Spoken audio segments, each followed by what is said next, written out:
So I have a confession. I did not become a teacher for the fame or the glory or all of the money. Now, if I got into teaching for selfish reasons, I'm not exactly sure, but usually when teachers go into the profession, it's not out of something selfish. They want to give something to the community, to the kids, whatever.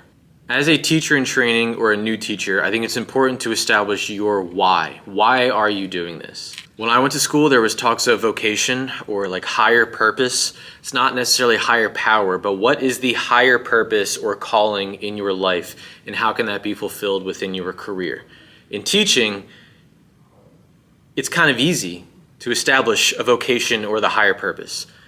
Again, that's not higher power. It's really just like, what is the ultimate purpose for you to become a teacher? The why. Teaching is a career of servitude and sacrifice. The harder you work and the better you do not get paid more, but there are different results and there are better results. It's just not something that's necessarily going to come back to you in a financial matter.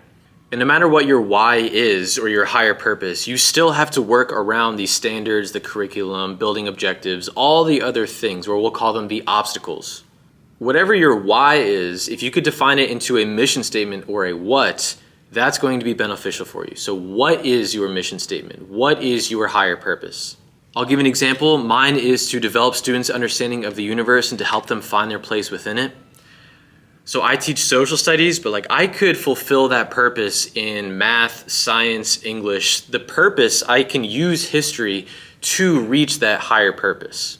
I want to develop students' ability to understand reality, to analyze, to evaluate, to create their own thoughts, number one, and then help them find their place within the universe to live a more fulfilling, authentic life. That's my mission statement. That's my purpose.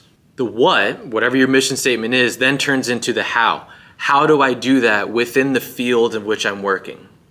How can I use history or psychology or geography to develop that, along with, and this is the key because it's not about my own selfish ambition, along with the standards, the objectives, and good pedagogy and teaching. The obstacle, as I said, of standards, curriculum, learning objectives, which are all important and necessary, and a good teacher reaches those and meets those, they are the obstacle, but the obstacle is the way. You have to use your field and all of those obstacles to reach the higher purpose, which ideally, and I'm assuming most teachers that get into the profession, it's not out of the selfish ambition, your what shouldn't be to develop a mass following and to experience fame, and then how can I use history to make a cult? That's not the point. Or to make a bunch of Democrats or Republicans, or that's not the point. There's a separation of church and state. Your selfish ambitions should really be about servitude and what you think is the right way of teaching and purpose. So as a teacher in training or a new teacher, think about, why are you doing this? What is your mission statement? And then start to think about, how can I accomplish that mission statement?